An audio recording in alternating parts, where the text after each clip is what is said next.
দেশপ্রেম সম্পর্কে ইসলাম কি বলে, দেশের প্রতি ভালোবাসা, দেশের দায়িত্ব পালন করা, এই সার্বিক বিষয়ে আপনি আমাদেরকে বলবেন কোরআন সুন্নাহর আলোকে।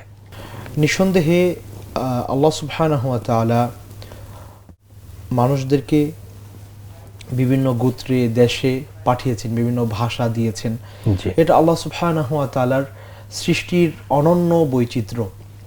তো যে যে দেশে অবস্থান করছে সেখানকার কিছু মাসউলিয়াত বা দায়িত্ব তার জন্য থাকে। সেটা তার ব্যক্তি জীবন থেকে শুরু করে পারিবারিক, সামাজিক, রাষ্ট্রীয়, আন্তর্জাতিক পরিমণ্ডলেও মানুষ ভেদে দায়িত্ব থাকে।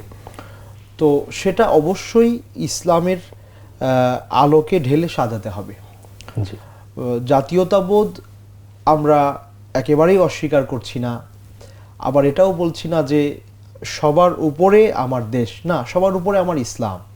এটা আমাকে আগে বলতে হবে। আমি একজন মুসলিম, এরপরে আমি বাংলাদেশি। ব্যাপারটা এরকম নয় যে আমি একজন বাংলাদেশি, এটা ইসলামের চেয়েও উপরে। এই জায়গাটা একটু ব্যালেন্স করতে হবে। এখানে এক পক্ষ এটাকে বাড়াবাড়ি করতে গিয়ে ইসলামকে গুরুত্ব দেয়নি, ইসলামের গণ্ডির বাহিরে গিয়েও তারা দেশপ্রেমকে প্রায়োরিটি দিয়ে তারা সেটাকে বড় করে ফেলেছে। আরেক পক্ষ এটাকে অস্বীকারই করছে। না, আমরা প্রান্তিকতায় যাচ্ছি না, আমরা দুইয়ের মাঝখানে থাকতে চাচ্ছি, বাইনাল ইফরাতি ওয়াত তাফরিদ, ছাড়াছাড়ি বাড়াবাড়ির মাঝখানে।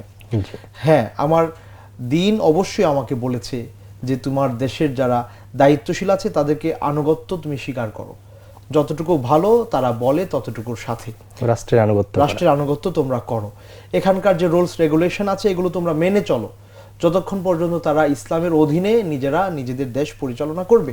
তো আলহামদুলিল্লাহ, আমরা যেহেতু মুসলিম দেশের দায়িত্বশীলদেরকে আমরা মেনে চলি, এই দেশে আমরা বসবাস করছি, এই দেশের সার্বভৌমত্ব রক্ষার পেছনে আমরাও কাজ করব বিইজনিল্লাহি তাআলা।